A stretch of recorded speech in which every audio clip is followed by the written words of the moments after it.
बिस्मिल्लाहिर्रहमानिर्रहीम। दोस्तों, मैं उम्मीद करता हूँ आप सब खैरियत से होंगे। आज हमारा टॉपिक है रिज़्क बढ़ाने का तरीका। इब्राहीम खलीलुल्लाह के पास एक शख्स आया, आपने उसके लिए फौरन दस्तरखान लगवाया। इस ज़माने में ऐसा ज़माना नहीं था जैसे आज है कि मेहमान से पूछते हैं कि क्या बनाएं, आपने क्या खाना है, आप क्या तनावल फरमाएंगे। जो कुछ होता पहले खिदमत में पेश कर देते। जैसे कुरान में है ना, जब दो फरिश्ते आपके पास तशरीफ लाए तो आपने बना हुआ बकरा ले आए। उन्होंने खाया नहीं। उन्होंने जब खाना पर हाथ नहीं बढ़ाया तो वो खौफज़दा हो गए। फरिश्ते थोड़ा ही खाना खाते थे। ये कहा, हम तो अल्लाह के फरिश्ते हैं, लूत की कौम को तबाह बर्बाद करने आए हैं, तुम्हें बेटे की बशारत देने आए हैं कि अल्लाह पाक तुम्हें बेटा अता फरमाएगा। मगर वो इनसे पूछे बगैर भुना हुआ बकरा इनके लिए ले आए। तो ये आदत थी उस जमाने में अंबिया की, कैसे फौरन दस्तरखान सजाते थे। जब वो शख्स खाना खाने की तरफ बढ़ा तो आपने पूछा, अपना तारुफ तो करा। उसने कहा, मैं तो आतिश परस्त हूँ। तो इब्राहीम अलैहिस्सलाम ने कहा, फिर तुम मेरे दस्तरखान से खाना ना खाओ। उसी वक्त अल्लाह ने वही नाजिल की कि ऐ खलील, तू मेरा दोस्त है और मेरे बंदे को खाने से रोक दिया। मैंने इससे इतना बड़ा किया है कि ये 52 साल का हो गया है, खाकारी हुआ है ना, और तेरे दस्तरखान पर एक ही दिन आया है और तूने तफरीक कर दी। आप रोने लगे और सजदे में पड़ गए, रो रो कर, और अल्लाह ताला की बारगाह में गिड़गिड़ा कर माफी मांगी कि तेरे बंदे हैं, मैं किसी पर कदगन नहीं लगा सकता। तू अल्लाह ताला सारी चीजों के लिए रब्बुल आलमीन। कहा, इसमें चरिंद परिंद और हशरातुल अर्ज, दुनिया के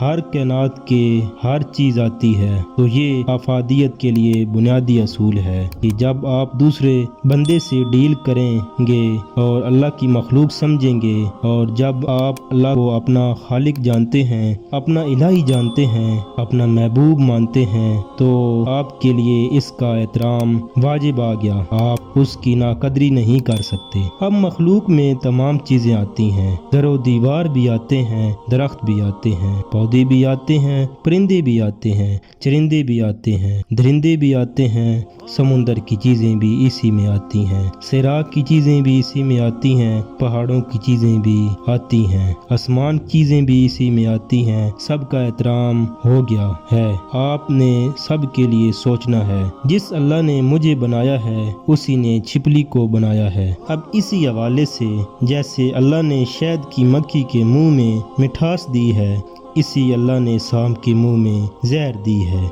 एक ही अल्लाह के करिश्मे हैं। आपको ये सच्चाइयाँ मानना पड़ेंगी, तस्लीम करना पड़ेंगी। अगर आप चाहते हैं कि आपका रिज़्क वसी हो जाए तो अल्लाह ताला की मखलूक से प्यार करें। आपकी जितनी ताकत हो उसके मुताबिक अपना दस्तरखान वसी करें, मिल के खाएं, तो इंशाल्लाह आपके रिज़्क में बरकत पैदा हो जाएगी और उसमें दिन ब दिन इजाफा होता चला जाएगा। अगर दोस्तों ये वीडियो पसंद आई हो तो चैनल को सब्सक्राइब और लाइक शेयर ज़रूर कर दीजिए। शुक्रिया।